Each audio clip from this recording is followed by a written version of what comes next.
再来看警察抓诈骗的逮捕的过程。这个故事是台中一间金仔店的头家仔，今年40外岁网络交友要找对象，为着表示诚意呢，一直来送钱，和厝邻金仔店新开的嘛，所以厝邻的金仔拢偷摕出来卖，总共开了5000几万真有钱对无？不过这5000几万亲像弹劾追究，对方根本是诈骗集团厝邻的人发现这钱一直减少，才知影是了尾仔去用骗所以报警抓人。警察甲穿破袖衫的查甫人压伫咧涂骹，其他警察嘛拢围过来斗抓人。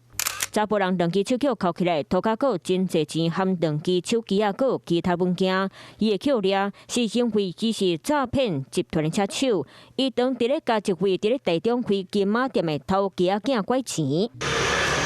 40多岁头家仔因为想要交朋友，就伫咧通讯软体叫诈骗集团注意，讲付钱就当甲妹妹见面，会一个月内就开买5000万，甚至卖厝里的金仔，佮甲店里的钱拢欠互对方。直到厝里人看到钱内拢无去，就配合警察调查450万，才无佮互拐去。专案小组除了抓到车手收押，嘛调查到这位诈骗集团的成员。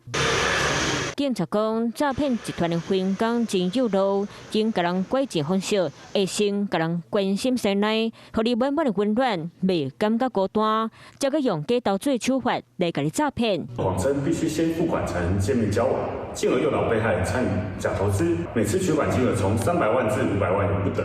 警察向源头调查共犯，最高侦缉到收水头，也就是转交钱的人。针对这个案件，会阁继续侦办。Hello， 我是林仙怡。想要抢先掌握最及时的新闻资讯吗？赶快订阅、按赞、开启小铃铛，锁定华视新闻 YouTube 频道。